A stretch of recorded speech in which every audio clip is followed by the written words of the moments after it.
नमस्कार प्यारे विद्यार्थियों, ऑनलाइन स्कूल इंडिया में आपका स्वागत है। और आज हम बात आगे बढ़ाएंगे, कक्षा 11वीं की पॉलिटिकल साइंस पर बात आगे बढ़ेंगे।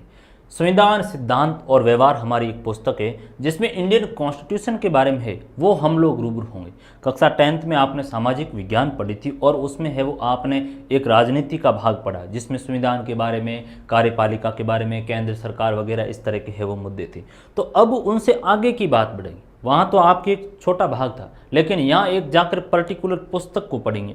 आप संविधान के बारे में विस्तृत रूप से जानोगे कि देश में किस तरह की व्यवस्था चलती है, किस तरह से देश का प्रधानमंत्री है वो शासन व्यवस्था चलाता है, देश के राष्ट्रपति है वो कैसे काम करते हैं, उनका कैसे चुनाव होता है, हम लोग हैं वो किस तरह से वोट करते हैं, तो उनके बारे में आप जानोगे। तो ये संविधान की हमारी पुस्तक है और इसीलिए आप देखोगे कि प्रथम चैप्टर का नाम भी है कि संविधान क्यों और कैसे, यानी संविधान के बारे में बात की गई है कि संविधान की है वो आवश्यकता क्यों पड़ी और यदि आवश्यकता पड़ी तो संविधान है वो कैसे कार्य कर रहा है, उसके ऊपर है वो बात की गई। इसी से ही हमारी बात है वो आज आगे बढ़ेगी कि कॉन्स्टिट्यूशन है वो किसी भी देश को कॉन्स्टिट्यूशन की किस तरह से आवश्यकता पड़ती है, क्यों आवश्यकता पड़ी, ऐसी कौन सी नौबत आई। जिस तरह हम विद्यालय जाते हैं तो हमारे स्कूल के कुछ नियम होते हैं, निश्चित दायरा होता है, उसी तरह संविधान की भी यहाँ बात करेंगे। कोई देश है उसकी व्यवस्था संचालित करनी है तो उसके लिए है वो संविधान जैसा बुनियादी नियमों का दस्तावेज आवश्यक है, वह बात कॉन्स्टिट्यूशन के द्वारा है वो की जाएगी। तो हम कॉन्स्टिट्यूशन की बात के ऊपर है वो बढ़ेंगे।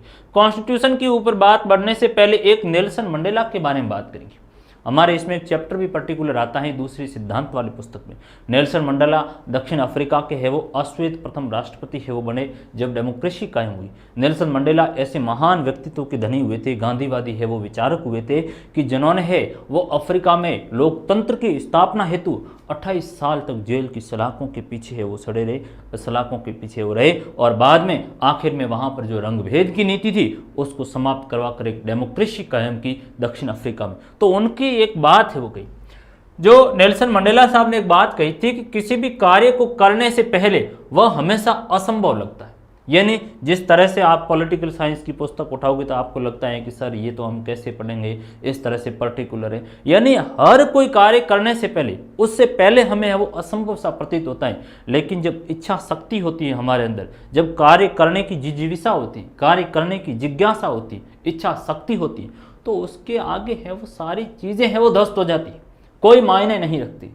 दशरथ मांझी करके एक व्यक्ति हुए थे बिहार के, जो वह अपनी पत्नी है वो उनकी बीमार पड़ी, बहुत ही गरीब व्यक्ति था और अपनी पत्नी को अस्पताल ले जाने के लिए है वो काफ़ी अस्पताल दूरी था और बीच में गांव का जो है रास्ता पार करे तो बड़ा पहाड़ है, उस पहाड़ को पार करके जाना पड़ता था।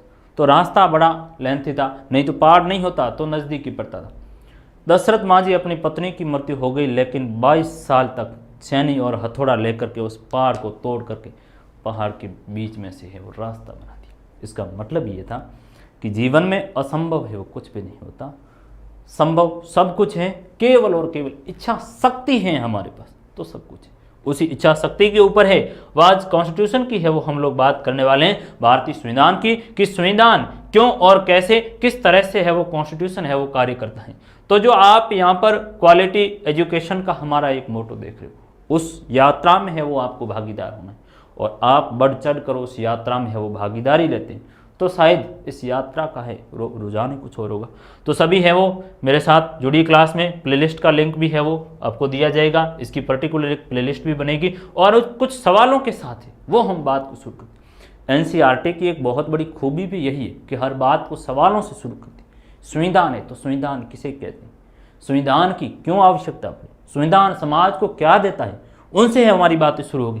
तो देखिए कुछ एक सवाल है, यही सवाल हमारी इस पुस्तक में है। जब हम पूरे चैप्टर को पढ़ेंगे तो अपने आप ही आप स्वतः इन सवालों के जवाब दे दोगे कि साहब संविधान है वो किसे कहते हैं, संविधान समाज को है वो क्या देता है, जो कॉन्स्टिट्यूशन होता है वो सोसाइटी को क्या देता है, समाज को है वो क्या देता है, समाज को है वो नियमों का एक समूह उपलब्ध करवाएगा, मैं आगे बात करूंगा। और उसी से ही है वह सोसाइटी सारी की सारी है वो संचालित होती है, समाज है वो उससे चलता है। जिस तरह से एक विद्यालय में कुछ बुनियादी नियम होते हैं और उन बुनियादी नियमों से स्कूल संचालित होती हैं, उसी तरह कोई देश है वो भी कॉन्स्टिट्यूशन से संचालित होता है। आगे बात करेंगे कि संविधान समाज में है वो शक्ति का है वो बंटवारा कैसे करता है, पावर है वो उसका ट्रांसफर कैसे करता है, शेयरिंग कैसे करता है, उसके ऊपर है वो बात करेंगे। और भारत का संविधान है वो कैसे बना आखिर में है वो हम लोगों ने किस तरह से हमारे राष्ट्रीय आंदोलन में लंबे समय तक है वो हम लोगों ने लड़ाई लड़ी और फिर है वो राष्ट्रपिता महात्मा गांधी के नेतृत्व में भारत आजाद हुआ। तो फिर संविधान लिखने का काम हुआ कि साहब एक ऐसा काम करो, एक संविधान लिखो जिसमें सभी के लिए समान रूप से नियम हो और उससे है नागरिकों को स्वतंत्रता, समानता, सामाजिक न्याय जैसी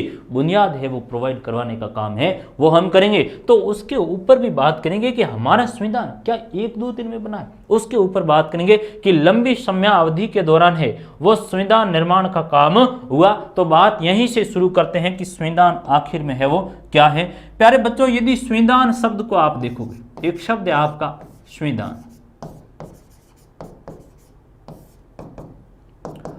संविधान शब्द का आप विच्छेद करके तोड़ना, इसमें से 2 शब्द मिलेंगे। एक शब्द मिलेगा सम और दूसरा शब्द मिलेगा विधान। सम का मतलब होता है सम्मान, यानी सभी के ऊपर सम्मान। जैसे मैंने कहा कि कक्षा 11th में पढ़ने वाले विद्यार्थी है वो मेरी दृष्टि में सभी सम्मान है, चाहे बालक हो चाहे बालिकाएं हो, छात्र छात्राएं, मेरी दृष्टि में है वो समान है। कोई अमीर घर से आ रहा है, कोई गरीब घर से आ रहा है, मुझे उससे कोई फर्क नहीं पड़ रहा, लेकिन मेरी दृष्टि में सभी समान होगा। तो इसी तरह से सम शब्द का अर्थ हुआ सम्मान, और विधान का जो बेसिक अर्थ होता है वो होता है कानून। क्या होता है? कानून या विधि। विधि कह दो तो भी एक ही बात है, विधि कह दो तो भी एक ही बात है। यानी संविधान क्या है? सम्मान विधान है, सभी के लिए एक जैसा कानून है, वो क्या होगा? संविधान है वो होगा। तो ये तो एक शब्द है जिसके हमने टुकड़े करके देखे। अब मैं परिभाषा आपको लिखवाता हूं संविधान की कि संविधान है वो क्या है। प्यारे बच्चों, संविधान की यदि बात की जाए तो संविधान एक दस्तावेज है। संविधान लिखित या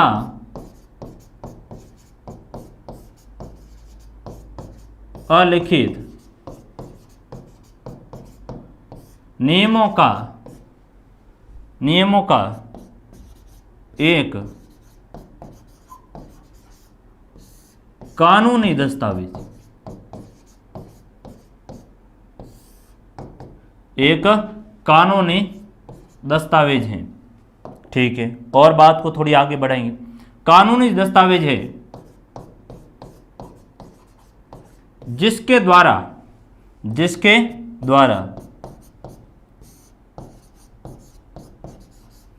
किसी देश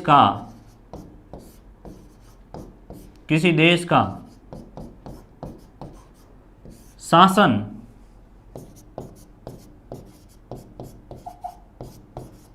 संचालित किया जाता है।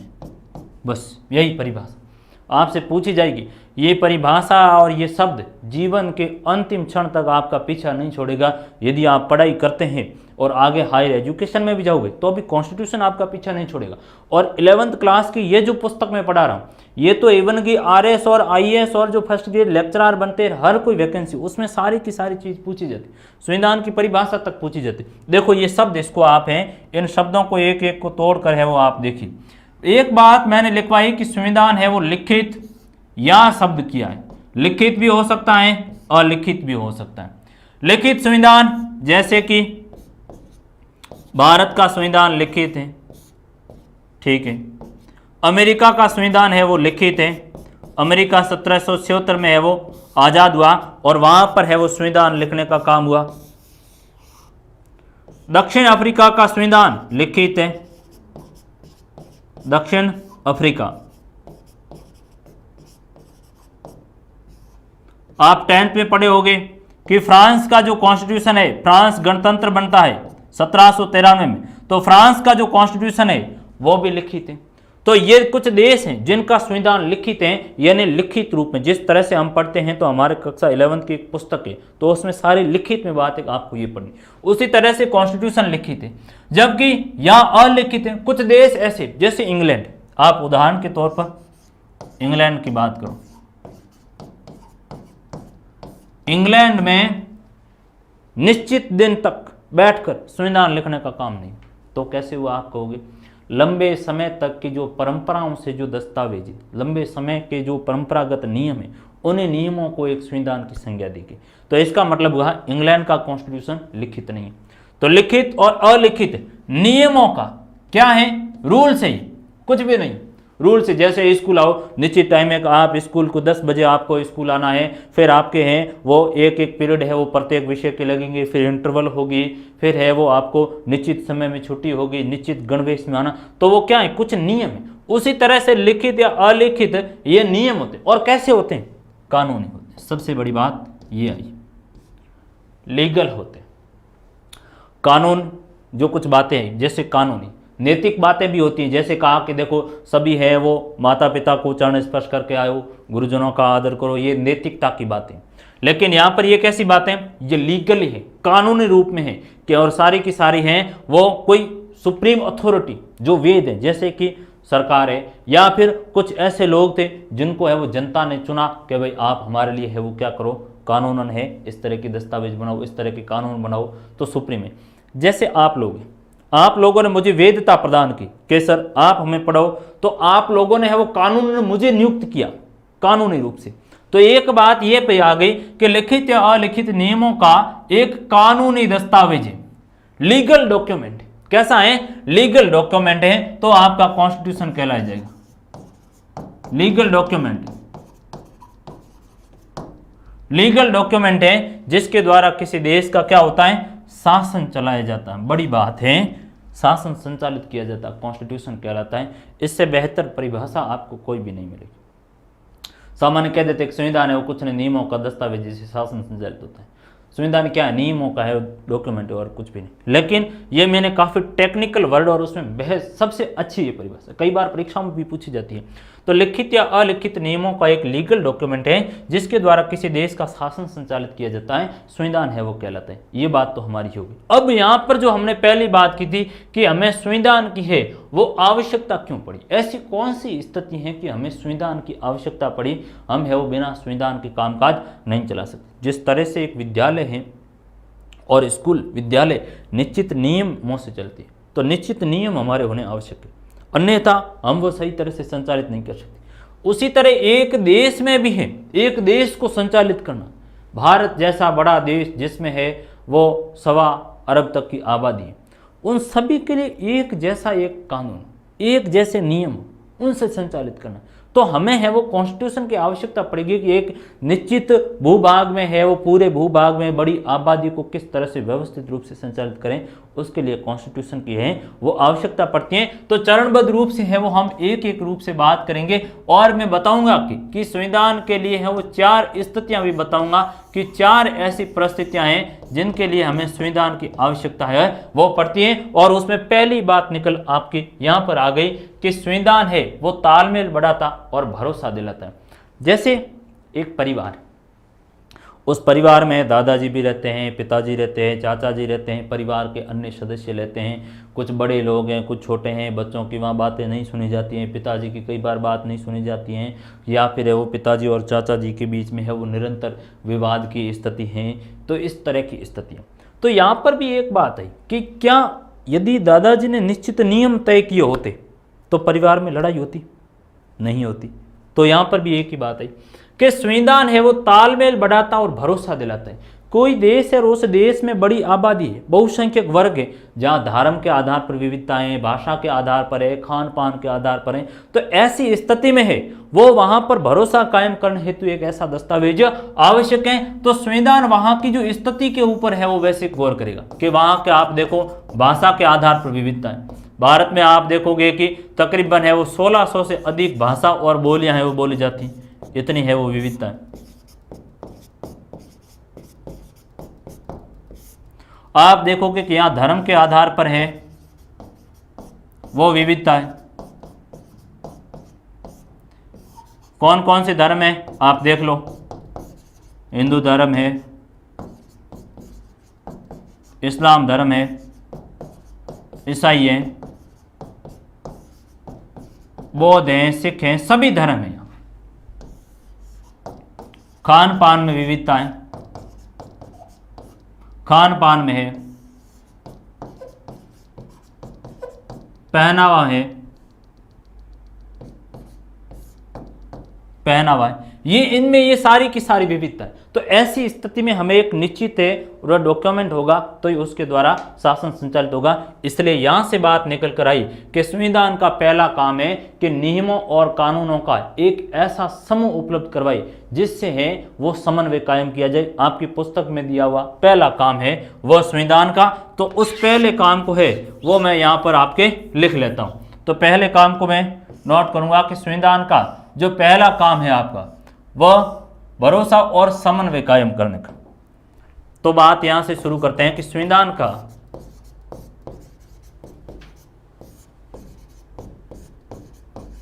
पहला काम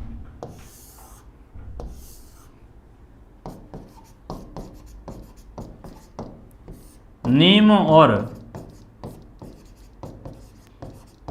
कानूनों का एक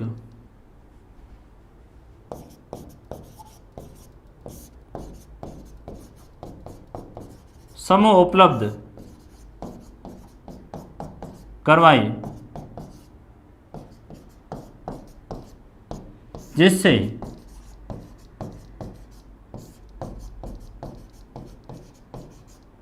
न्यूनतम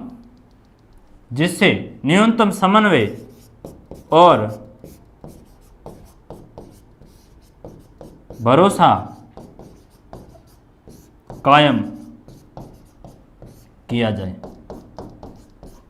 तो जो ये संविधान रूपी एक दस्तावेज है वो हम लोगों में भरोसा दिलाता है कि देखो भारत में हिंदू, मुस्लिम, सिख, ईसाई चाहे कोई भी हो, भारत में बड़ी आबादी है, वो हिंदू है, अल्पसंख्यक दूसरी हैं, लेकिन किसी के साथ में कोई भेदभाव नहीं होगा। और ये हम क्या करें, ये नियमों का एक समन्वय है, एक नियमों का है वो क्या करें, समूह उपलब्ध करवाएं, कानूनों का एक समूह उपलब्ध करवाने जिससे न्यूनतम समन्वय और भरोसा कायम किया जाएगा, किसी के साथ कोई उत्पीड़न भेदभाव नहीं होगा। इसलिए संविधान का पहला काम है कि समाज में है वो नियमों और कानूनों का एक समूह उपलब्ध करवाएगा जिससे किसी भी तरह का है वो भेदभाव नहीं होगा और नागरिकों में, लोगों में भरोसा कायम हो। इसलिए संविधान का पहला काम है वो यहां से निकलकर आया। बात दूसरी है बढ़ाएंगे कि साहब निर्णय निर्माण की शक्ति की है वो विशिष्टता है। यानी संविधान आप देखोगे कि कोई देश है, उस देश में निर्णय कौन लेगा, जैसे हमारे भारत देश में और निर्णय है वहाँ यहाँ पर कोई कानून बनाना है तो कानून बनाने का निर्णय कौन लेगा,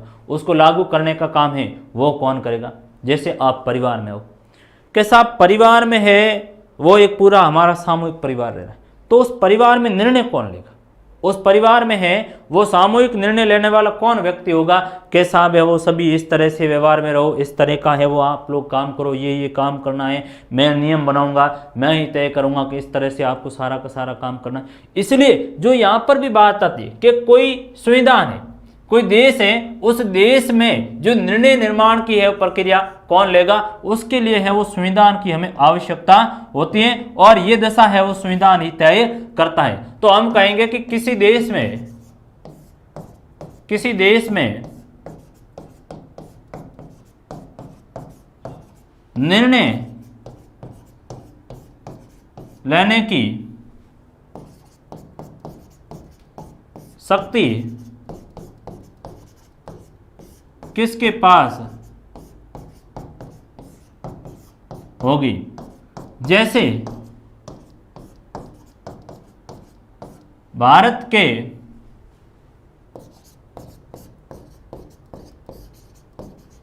संदर्भ में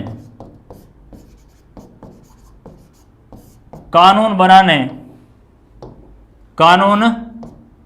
बनाने और उसे लागू करने की शक्ति किसके पास होगी। ये बात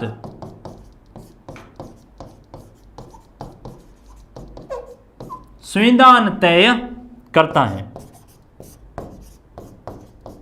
ये बात संविधान तय करता है। तो हम बात करेंगे कि साहब संविधान है वो ये बताता, संविधान का दूसरा महत्वपूर्ण काम इस तरह से आ जाएगा कि संविधान ही तय करता है कि निर्णय लेने की शक्ति है वो किस में होगी और सरकार किस तरह से कार्य करेगी। तो संविधान की है वो दूसरी हम बात यहां से ले लेती है कि संविधान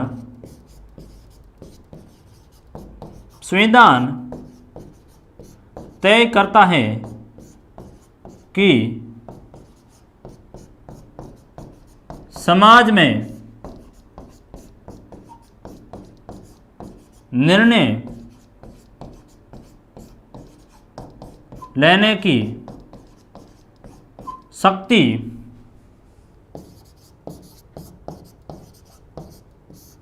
किसके पास होगी और सरकार का गठन कैसे हो। ये बात महत्वपूर्ण निकल कर आई। दूसरी, यानी संविधान ही तय करता है कि समाज का मतलब यहां देश से लेना है, यहां किसी सोसाइटी विशेष की बात नहीं है, यहां पर है वो दोस्त देश की है।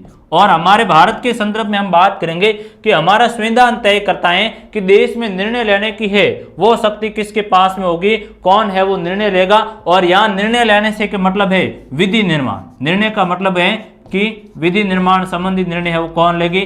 तो कौन बनाता है कानून भाई, संसद बनाती। कौन बनाती है, संसद है वो बनाती। तो ये सरकार, ये है वो संविधान हमारा तय कर रहा है कि साहब कोई भी कानून बनाना है तो कानून बनाने का काम है वो संसद करेगी और उनको लागू करना है तो कार्यपालिका करेगी। और यदि कोई विवाद पैदा होता है, नागरिकों के मूल अधिकार प्रभावित होते हैं, तो ऐसी स्थिति में न्यायपालिका को ये काम दिया गया है। तो यहाँ पर दूसरी बात निकल कर आई कि कॉन्स्टिट्यूशन ने तय करा कि समाज में निर्णय लेने की शक्ति किसके पास में होगी और सरकार है वो किस तरह से कार्य करेगी। बात को है वो हम आगे बढ़ाएं कि तीसरी बात निकल कर आई कि संविधान सरकार की शक्तियों पर है वो सीमा, यानी संविधान है वो किस तरह से कोई सरकार यदि शक्तियों का उल्लंघन करती है, जैसे कि आप सरकार और संविधान को एक तरफ छोड़ो, पहले मुझ पर आओ।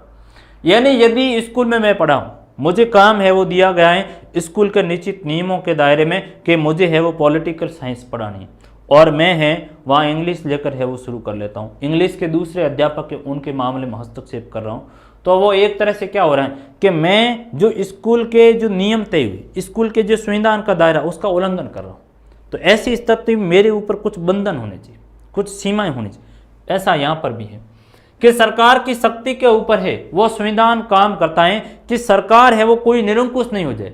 सरकार है वो नागरिकों के जो अधिकार लागू, जो मूल अधिकार है उनमें है वो किसी भी तरह से बाधा है वो पैदा नहीं करे। और इसके लिए वो सरकार के ऊपर बंदिश है वो तय कौन करता है, संविधान है वो करता है। तो तीसरी बात कॉन्स्टिट्यूशन की है वो लेंगे कि तीसरा महत्वपूर्ण काम संविधान का कि सरकार के ऊपर है वो अंकुश लगाने का काम करेगा कि सरकार है वो किसी भी तरह से नागरिकों के अधिकारों को प्रभावित नहीं करे और सरकार के ऊपर सीमा आरोपित करेगी। जैसे कि सरकार ने एक आदेश पारित कर दिया कि साहब आप हैं वो पूजा घर पर ही करना, बाहर आप किसी मंदिर में जाकर पूजा नहीं कर सकते। आप हिंदू धर्म के हैं लेकिन नहीं, अब आपको इस्लाम धर्म मानना पड़ेगा। आप इस तरह के है वो कपड़े पहनो, आप है वो इस तरह के खाद्यान्न खाओ। तो इसका मतलब क्या हुआ कि सरकार हमारे ऊपर थोप रही। तो ऐसी स्थिति में सरकार के ऊपर कंट्रोल कौन करेगा, संविधान है वो करेगा। हम कहते सीधे हवाले दे देगा, साहब ऐसा आपने क्यों किया, हमें है वो आप हमारे धर्म का पालन करने से कैसे रोक सकते हो, हमें संविधान ये अधिकार दे रहा है, आप कौन होते हो इस तरह का करने वाला। तो ऐसी स्थिति में कॉन्स्टिट्यूशन हमें रक्षा करने का काम करता है। तो हम तीसरी बात है वो ले लेंगे। तीसरी बात तो कह देंगे कि संविधान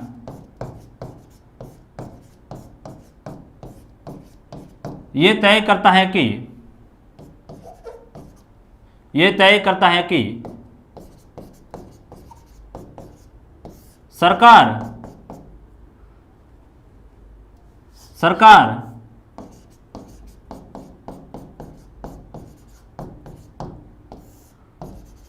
नागरिकों के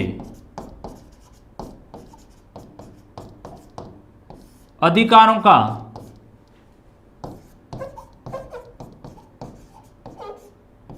उल्लंघन करने पर अंकुश लगाने का काम करता है। इसकी लैंग्वेज को मैं थोड़ी और सरल करता हूं। बात ये क्या बता रहा है कि संविधान ये तय करता है कि सरकार नागरिकों के अधिकारों का उल्लंघन करने पर अंकुश लगाने का काम करता है। अंकुश लगाने का काम कौन करता है? संविधान करता है। यहां पर लिख लो, वही लैंग्वेज है, थोड़ी सी मैंने चेंज की। जैसे कि है वो सरकार ने क्या किया कि नागरिकों के कौन से हैं मूल अधिकार, मैंने आपको बताया। आगे हमारा एक चैप्टर आएगा मूल अधिकारों का। मूल अधिकार, यदि सरकार है वो नागरिकों के मूल अधिकारों में कटौती करती है, सरकार मूल अधिकारों में कटौती करती हैं तो संविधान सरकार पर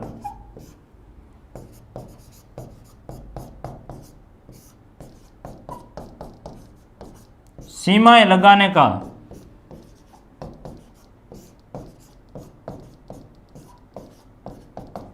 काम करता है।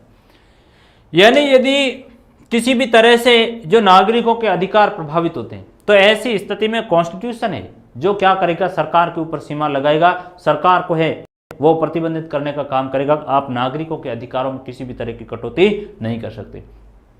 एक बड़ा केस आया था 1967 में, गोलकनाथ बनाम जो गोलकनाथ केस आया था और उसमें कहा गया था कि क्या सरकार नागरिकों के मूल अधिकारों में कटौती कर सकती है। अब आप कहोगे सर मूल क्या है? मूल अधिकार वे अधिकार जो व्यक्ति के जीवन जीने हेतु आवश्यक, जैसे कि भोजन है, वस्त्र है, शिक्षा है, स्वास्थ्य है, इस तरह की है वो सुविधाएं जो व्यक्ति के जीवन जीने हेतु आवश्यक, उनके अभाव में व्यक्ति अच्छे तरह से जीवन है वो नहीं जी सकता। तो वह व्यक्ति के जीवन जीने हेतु बुनियाद है, मौलिक है मूल अधिकार। और हमारे संविधान में मूल अधिकारों का है वो वर्गीकरण किया गया, भाग 3 में मैं आगे बात बताऊंगा तो उसमें की गई। तो क्या मूल अधिकारों में कटौती की जा सकती है? तो आगे जाकर एक केस आया और कहा कि सरकार है वो मूल अधिकारों में कटौती नहीं कर सकती। आप नागरिकों के मूल अधिकारों में वो कटौती नहीं कर सकते क्योंकि नागरिकों के अधिकार है वो जीवन जीने हेतु आवश्यक। हालांकि एक और मुकदमा आएगा उस पर हम आगे और बात को बढ़ाएंगे। हम बात को और आगे बढ़ाते हैं कि जो समाज की आकांक्षाएं और लक्ष्य, समाज की आकांक्षाएं और लक्ष्य हैं कि समाज में क्या हो, समानता हो, किसी भी तरह के भेदभाव नहीं हो, समाज में सभी का विकास हो, किसी भी तरह की ऊंच नीच की स्थिति है वो नहीं हो। क्योंकि हम देखेंगे कि भारतीय समाज में जातिगत भेदभाव बहुत ही ज़्यादा थे और ऐसी स्थिति में हमारे संविधान वेत्ता चिंतित थे कि साहब कुछ जातियां ऊंची हैं, कुछ जातियां निम्न हैं, कुछ जातियां ऐसी हैं जिनको है वो उच्च जाति के लोग उनको साथ में बैठकर भोजन नहीं खिलाते हैं, उनको है वे यदि बर्तन भी उनके छूते हैं तो साहब कह देते हैं कि हमारे है वो बर्तन क्या हो गए, अछूत हो गए, अपवित्र हो गए। तो इसलिए संविधान ये तय करेगा, संविधान समाज की आकांक्षाएं और लक्ष्यों को है वो बताने का काम करता है और समाज की जो आकांक्षाएं लक्ष्य उनको तय करने का काम है वो कौन करता है, कॉन्स्टिट्यूशन है वो करता है। और इसलिए हमारे संविधान में है वो जो जिस सभी तरह के जो जातिगत भेदभाव थे उनको दूर करने का सोसाइटी की आकांक्षा थी, सोसाइटी के लक्ष्य थे, तो उनको प्राप्त करने हेतु कॉन्स्टिट्यूशन ने मानक तय किया। तो संविधान का काम होगा कि समाज की आकांक्षाएं और लक्ष्य हैं उनकी है वो प्राप्ति हेतु प्रयत्न करना, उस हेतु है वो संविधान काम करेगा। तो ये संविधान का एक है वो काम आ गया। जैसे क्या समाज की आकांक्षाएं कि जातिगत भेदभाव नहीं हो, जातिगत भेदभाव नहीं हो,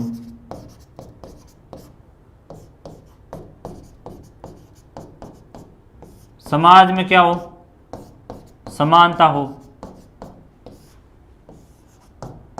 भाईचारा हो, ठीक है,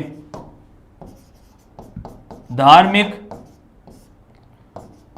सौहार्द हो, यानी धार्मिक सौहार्द की है वो स्थिति हो, सभी धर्म के लोग है वो साथ में मिल बैठने का काम करें। एक दक्षिण अफ्रीका में उदाहरण दिया गया कि दक्षिण अफ्रीका में एक रंग भेद की नीति थी। कहां पर थी? दक्षिण अफ्रीका की, मैंने नेल्सन मंडेला साहब की बात की। दक्षिण अफ्रीका देश है जहां पर है रंग भेद की नीति थी। यानी रंग के आधार पर भेदभाव। रंग भेद का मतलब रंग के आधार पर, कोई सफेद रंग का श्वेत वर्ण है, कोई काला रंग है, उसके आधार पर भेदभाव होता था। इसलिए है वो भेदभावों का अंत होगा। हमारे समाज में तो रंग भेद नहीं है, लेकिन हमारे समाज में है वो जातिगत भेदभाव ज्यादा थे कि वो उच्च जाति के और आप निम्न जाति के भेदभाव, तो उसको दूर करने का है वो लक्ष्य तय किया गया। इसलिए कॉन्स्टिट्यूशन का जो चतुर्थ महत्वपूर्ण है वो बात बता लेंगे, जो संविधान की चौथी महत्वपूर्ण बात, तो कहेंगे कि समाज संविधान का जो काम है, संविधान ये तय करेगा कि समाज में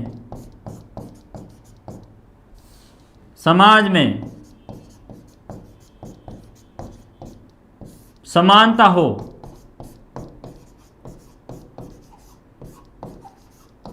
किसी भी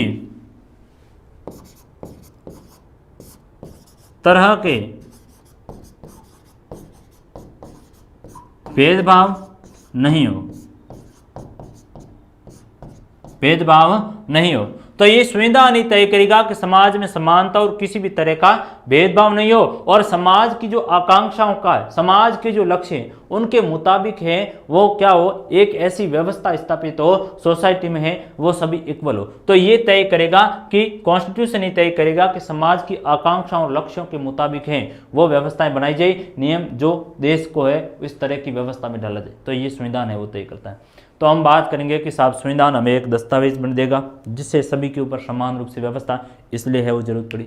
समाज है वो तय करेगा निर्णय, जो संविधान ही तय करेगा, संविधान तय करेगा कि निर्णय कौन लेगा कानून बनाने का, तो हमारे संदर्भ में हमारा संविधान तय करता है। साहब विधि निर्माण का काम संसद करेगी, काम लागू करवाना है तो कार्यपालिका सरकार करेगी, फिर है वो कोई यदि गड़बड़ होती है तो न्यायपालिका करेगी, ये भी बात ठीक है।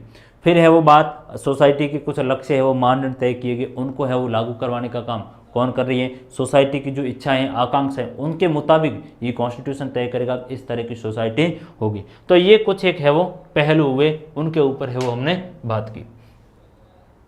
एक बात आई है कि साहब संविधान को समर्थ यानी संविधान को जो मजबूत संविधान को है वो और शक्तिशाली बनाने वाली कुछ बातें हैं वो हमारे संविधान में की गई, और एक उदाहरण है वो दिया गया है कि दक्षिण अफ्रीका का उदाहरण दिया गया है जहां पर है वो पर्यावरण संरक्षण को बढ़ावा देने और सभी तरह के है वो भेदभावों से है वो बचने की बात की गई है। और इंडोनेशिया में है वो शिक्षा को बढ़ावा देने की बात की गई है कि शिक्षा को बढ़ावा देने का काम किसका उत्तरदायित्व होगा, सरकार का होगा। तो ये इस तरह के प्रावधान है वो कॉन्स्टिट्यूशन को समर्थ बनाते हैं, मजबूत है वो बनाने वाला काम करते हैं। तो दक्षिण अफ्रीका का संविधान सरकार को अनेक उत्तरदायित्व सौंपता है, वह सरकार को पर्यावरण संरक्षण को बढ़ावा देने और अन्यायपूर्ण भेदभावों से व्यक्तियों और समूहों को बचाने का प्रयास करने के लिए कदम उठाने का अधिकार देता है। ये प्रावधान भी करता है कि सरकार धीरे धीरे सभी के लिए पर्याप्त आवास और स्वास्थ्य सुविधाएं भी हैं वो स्थापित करें। तो ये दक्षिण अफ्रीका का संविधान और भी सरकार को मजबूती से है वो पैरवी कर रहा है। सरकार को कहना है कि भाई आप है वो पर्यावरण को बढ़ावा दोगे, सभी नागरिकों के बीच समानता भाईचारे की भावना पैदा हो, किसी के साथ में है वो भेदभाव नहीं हो, और सभी के लिए है वो आवास और स्वास्थ्य जैसी सुविधाएं उपलब्ध करवाई जाए। इंडोनेशिया के कॉन्स्टिट्यूशन में है वो सरकार को जिम्मेदारी दी गई है कि जो नेशनल एजुकेशन है राष्ट्रीय शिक्षा की व्यवस्था बनाए और उसका संचालन करे। इंडोनेशिया का संविधान ये सुनिश्चित करता है कि सरकार गरीब और अनाथ बच्चों की है वो देखभाल करेगी। तो ये भी है वो संविधान को समर्थ बनाने का काम करते हैं, ये संविधान को और भी मजबूती प्रदान करने का काम इनके द्वारा है वो किया जाता है। तो आप जो सामने यहाँ लोगो आए सब्सक्राइब करना नहीं भूलें, लाइक शेयर की बात तो बनती है। बात वापस मुद्दे के ऊपर आते हैं कि साहब जो संविधान है वो एक राष्ट्र की बुनियादी पहचान उजागर करता है। संविधान ही तय करता है कि उस राष्ट्र की क्या पहचान हो। जैसे कि भारत का संविधान तो भारत की पहचान उजागर करता है कि भारत के जो सभी नागरिक हैं वह भारत राष्ट्र का संविधान है उसको माने। जर्मनी का आप उदाहरण देखो कि जर्मनी का जो संविधान है वो जर्मन नस्ल के लोगों के लिए होगा। किसके लिए होगा? जर्मन नस्ल के लिए, यानी वहां पर जातीयता के आधार पर, नस्ल के आधार पर। लेकिन हमारे यहाँ पर ऐसी कोई व्यवस्था नहीं, हमारे यहाँ पर तो है कि सभी हैं वो सम्मान। और संविधान भारत का संविधान है वो भारत राष्ट्र के नागरिकों के लिए, हिंदू या मुस्लिम, वहाँ जर्मन नस्ल के लोग, यानी पर्टिकुलर जर्मन नस्ल के लोगों की बात की गई। हमारे यहाँ पर ऐसा नहीं कहा कि ये हिंदू नस्ल के या मुस्लिम जो कम्युनिटी के या सिख कम्युनिटी के, नहीं, ऐसा नहीं। हमारे यहाँ पर एक बात की गई कि भारत का संविधान है वो भारत राष्ट्र के नागरिकों के लिए होगा, यानी संविधान है वो क्या करता है कि राष्ट्र की बुनियादी पहचान बताने का काम करता है कि उस देश की जो पहचान उस संविधान के नाम से की जाएगी। तो बात है वो बुनियादी पहचान की है वो हम कर लेते हैं। तो कहेंगे कि राष्ट्र की बुनियादी पहचान,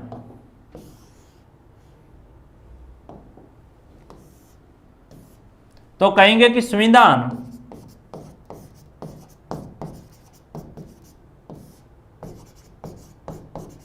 किसी देश की राष्ट्रीय पहचान को उजागर करने का काम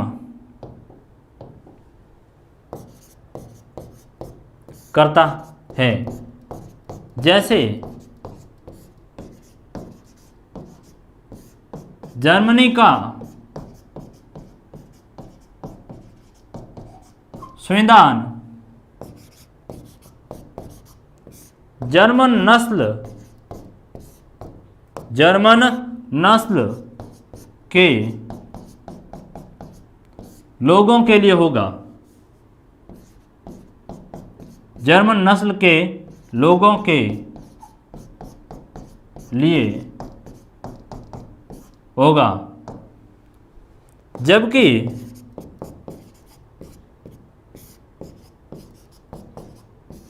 भारत का संविधान भारत का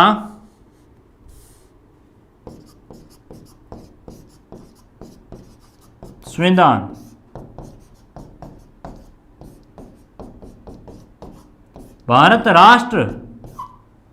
भारत राष्ट्र के नागरिकों के लिए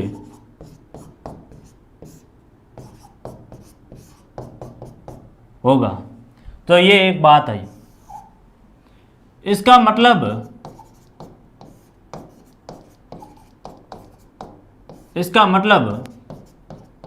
संविधान उस देश की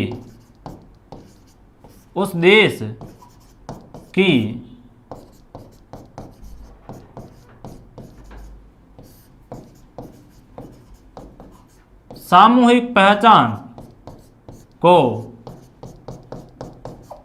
उजागर करता है।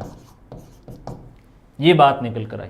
यानी जो बात यहां पर हमने की थी कि साहब जो संविधान है वो किसी देश की राष्ट्रीय बुनियादी पहचान को बताने का काम करता है। किसी राष्ट्र की पहचान है वो उसके नाम पर है वो की जाती है। और इसलिए हमने कहा कि साहब जो जर्मनी का संविधान, उसमें एक बात आई कि जर्मनी का संविधान होगा वो जर्मन नस्ल के लोगों के लिए होगा और किसी के लिए भी है वो नहीं, जर्मन नस्ल के लोगों के लिए। तो वो उसकी पहचान बताने का काम कर रहा है।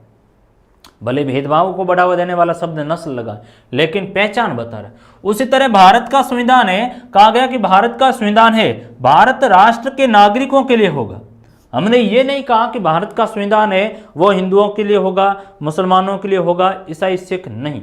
हमने कहा कि जो भारत का इंडियन कॉन्स्टिट्यूशन होगा वो भारत राष्ट्र के जो नागरिक हैं उन नागरिकों के लिए होगा, वो संविधान होगा। तो इसका मतलब हुआ कि संविधान है वो किसी देश की राष्ट्रीय पहचान बताने का काम कर रहे हैं कि ये भारत का संविधान, ये दक्षिण अफ्रीका का संविधान, ये अमेरिका का संविधान। तो इस नाते संविधान का महत्व होता है कि संविधान के नाम से ही वह राष्ट्र जाना जाता है। तो ये संविधान एक तय करता है कि उस देश की पहचान है वो किसके आधार पर होगी। बात हम आगे बढ़ाते हैं कि संविधान की सत्ता क्या है। संविधान की सत्ता, संविधान की सत्ता का यदि आप अर्थ देखोगे कि संविधान तय करता है कि सत्ता किसमें निहित होगी, संविधान तय करता है कि सत्ता का किस तरह से गठन होगा, संविधान तय करता है कि सत्ता किस तरह से काम करेगी, संविधान तय करता है कि सत्ता को किस तरह के पावर दिए जाए। जैसे कि पॉलिटिकल साइंस पढ़ाना मेरी है, मुझे है वो सत्ता दी गई।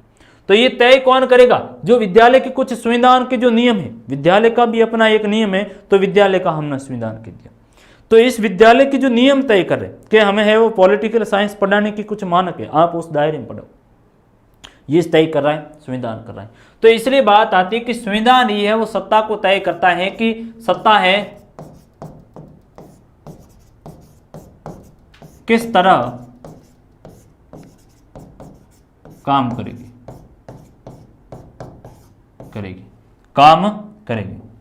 दूसरी बात आई कि संविधान ही तय करता है,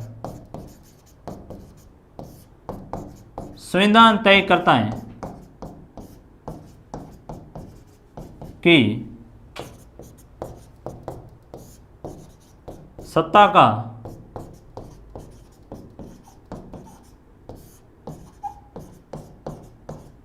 संचालन कैसे होगा। ये काम संविधान का है। संविधान देखेगा कि सरकार किस तरह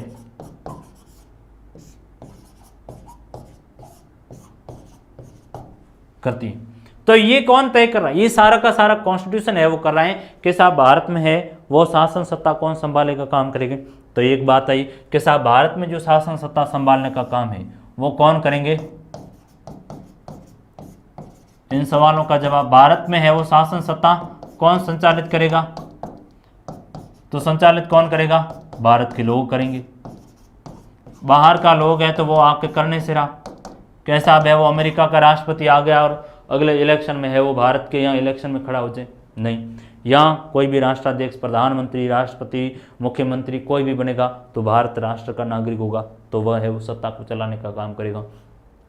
वह किस तरह से कार्य करेगा, वह संविधान में है वो निश्चित नियम दिए हुए कि राष्ट्रपति का काम है वो इस तरह का होगा, प्रधानमंत्री इस तरह से है वो निर्णय लेगा, देश में शासन सत्ता चलाएगा, विदेशी है वो दौरे करने का काम करेगा, विदेशों में समझौते संधि करेगा, काम करेगा। तो ये कौन तय करेगा? सारा सारा है वो कॉन्स्टिट्यूशन कर रहा है। इसलिए बात यहाँ पर यह आ गई कि संविधान ही वो तय करता है कि सत्ता किस तरह से संचालित होगी, सत्ता की क्या प्रकृति होगी और सत्ता किस तरह से वो कार्य करने, ये कॉन्स्टिट्यूशन का है वो मेजर काम हो जाता है। अब है वो बात को हम आगे बढ़ाएंगे कि संविधान को है वो प्रचलन में लाने का तरीका क्या है। कोई संविधान है और वह किस तरह से वो प्रचलित में आए। प्रचलन में आने का मतलब है कि किस तरह से है वो बनने का काम हो। जैसे आप भारत के संविधान को देखोगे तो हमारा संविधान, जो संविधान सभा एक बनाई गई थी और संविधान सभा के द्वारा एक निश्चित समय अवधि में है वो प्रचलन में लाने का काम हुआ। जैसे मैं कहूँगा कि संविधान सभा बनाई और मैं आगे इस पर बात करूँगा कि संविधान सभा बनाई और उस संविधान सभा ने है वो दिसंबर 1946 से नवंबर 1949 तक है वो संविधान बनाने का काम किया। यानी इस समय अवधि में है वो संविधान बनने का है वो काम होता है, संविधान है वो बनकर तैयार हो। तो यही बात आती है कि संविधान को प्रचलन में लाने का तरीका ये है कि संविधान एक निश्चित दायरे में है वो बनकर तैयार हुआ और जो संविधान बनाने वाले लोग थे वे लोग कौन थे, जो संविधान बनाया कौन लोग थे। जैसे हम भारत के संविधान की बात करेंगे कि साहब जो भारत का संविधान लिखने वाले लोग थे, भारत का संविधान लिखने वाले नेता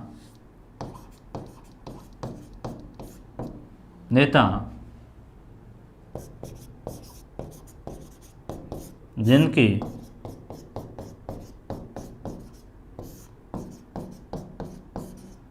राष्ट्रीय आंदोलन में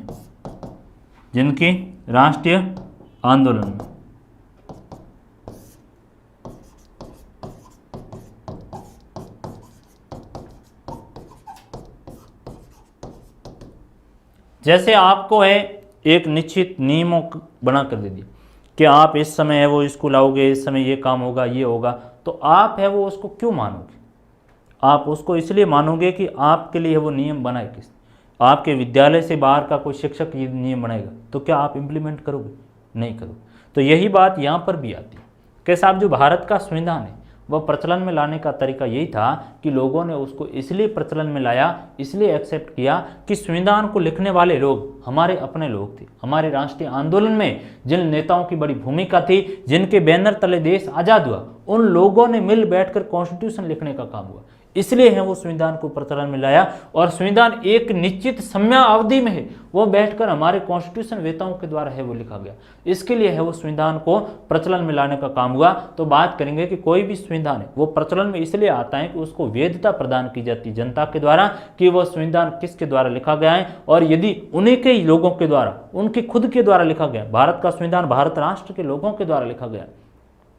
हम प्रस्तावना में है वो पढ़ते हैं कि हम भारत के लोग, भारत को संपूर्ण प्रभुत्व संपन्न समाजवादी पंथ, तो हम भारत के लोग, ये जो संविधान लिखा गया वो भारत के लोगों द्वारा लिखा गया, और ये संविधान किसको सुपुर्द कर रहे हैं? भारत के लोगों को कर रहे हैं। तो ऐसी बात की, तो इसका मतलब ये था कि संविधान को प्रचलन में है वो भारत की जो राष्ट्रीय आंदोलन में नेताओं ने भूमिका रही, उन्होंने है वो लिखा, इसलिए है वो जनता ने उनको प्रचलन में लाने का काम किया गया, इसके लिए है वो संविधान का महत्व है वो बढ़ जाता है। बात आई कि संविधान के वो कुछ मौलिक प्रावधान, कुछ आप संविधान को क्यों स्वीकार करोगे? जैसे देश में बड़ी आबादी हिंदू, अल्पसंख्यक मुसलमान, अन्य है वो आबादी, तो यदि जो बात आई कि लोग संविधान को इसलिए स्वीकार करेंगे कि वो मौलिक है, वह संविधान ऐसा जो है वो सही, सभी के लिए है वो सही है, सभी के लिए बुनियादी पूर्ति करता है, तो लोग उसको संविधान को स्वीकार करेंगे। यदि एक संविधान नागरिकों के ऊपर बहुसंख्यक आबादी और अल्पसंख्यक के ऊपर भेदभाव हो रहा है तो आप संविधान को स्वीकार करो ही मत, आपको कोई अधिकार नहीं कि आप संविधान को वो स्वीकार करो, आपके ऊपर कोई बंदिश नहीं। आपको ये कह दे कि साहब भारत में है वो बड़ी आबादी ये है और दूसरे अल्पसंख्यक है वो बड़ी आबादी के मुताबिक है वो चलेंगे, नहीं, दैट्स ऑल, ये गलत। तो ऐसी स्थिति में बात आती है कि संविधान को जो मानने की कुछ मौलिक बातें होती हैं जिनके द्वारा है वो नागरिक स्वीकार करते हैं, तो हम कहेंगे कि संविधान को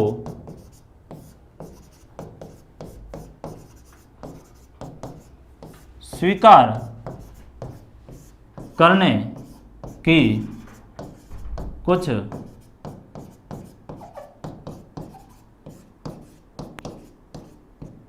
मौलिक बातें होती हैं कि संविधान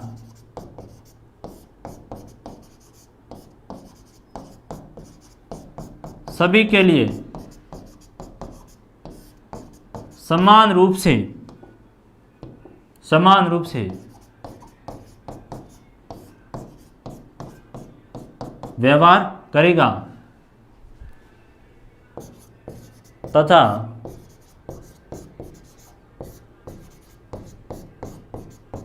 किसी के साथ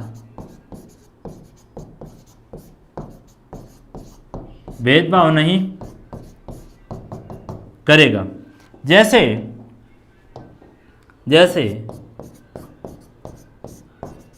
यदि देश की बहुसंख्यक आबादी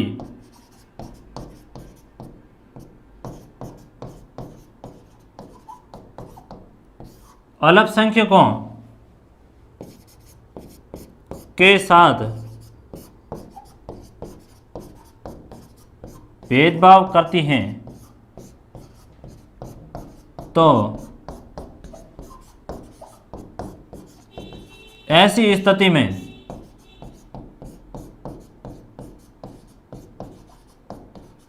संविधान को स्वीकार करने की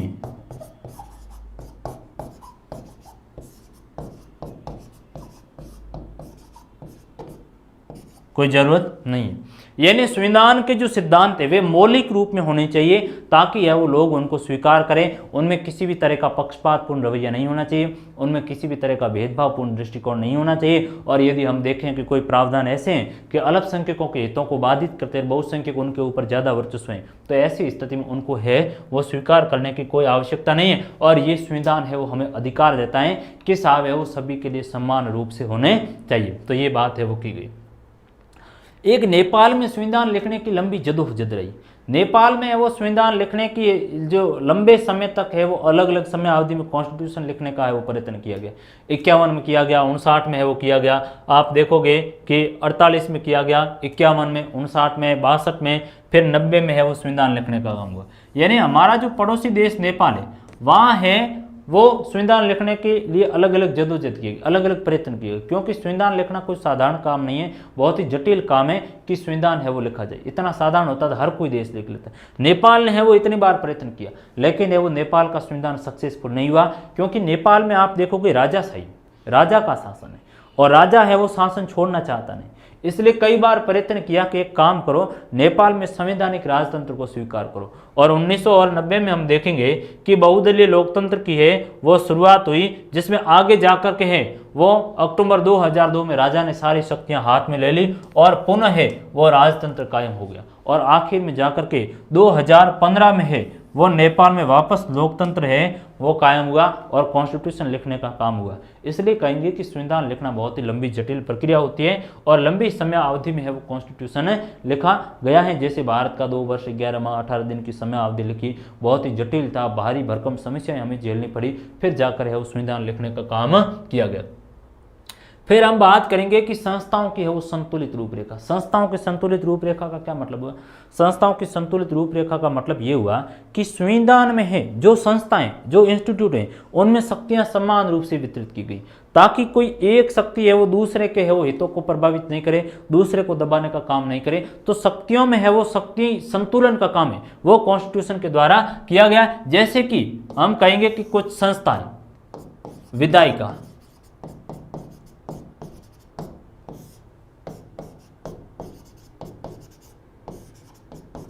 कार्यपालिका, न्यायपालिका, चुनाव आयोग,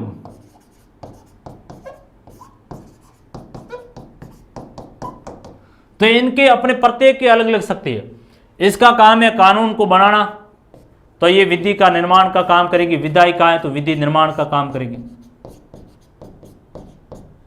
इसका काम है विधि को लागू करना। इसका काम है विवाद करना, विवाद होता है तो निवारण करना। तो समस्या है जो कोई लागू किया और इसमें कोई विवाद आया, बनाया, कोई विवाद हुआ, तो ये क्या करेगा? विवाद का निपटारा करना। तो निपटारा करना या समाधान करना। इसलिए संविधान का काम है कि जो सभी संस्थाएं उनमें है वो शक्ति संतुलन स्थापित करना, नियंत्रण और संतुलन का काम करना, ताकि सभी संस्थाएं स्वतंत्र रूप से काम कर सके। तो हम बात कहेंगे कि संविधान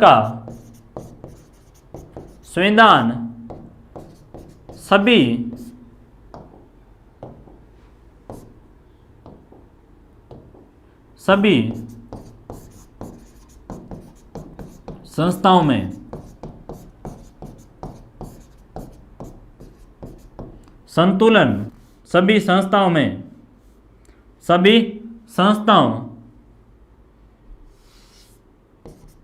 पर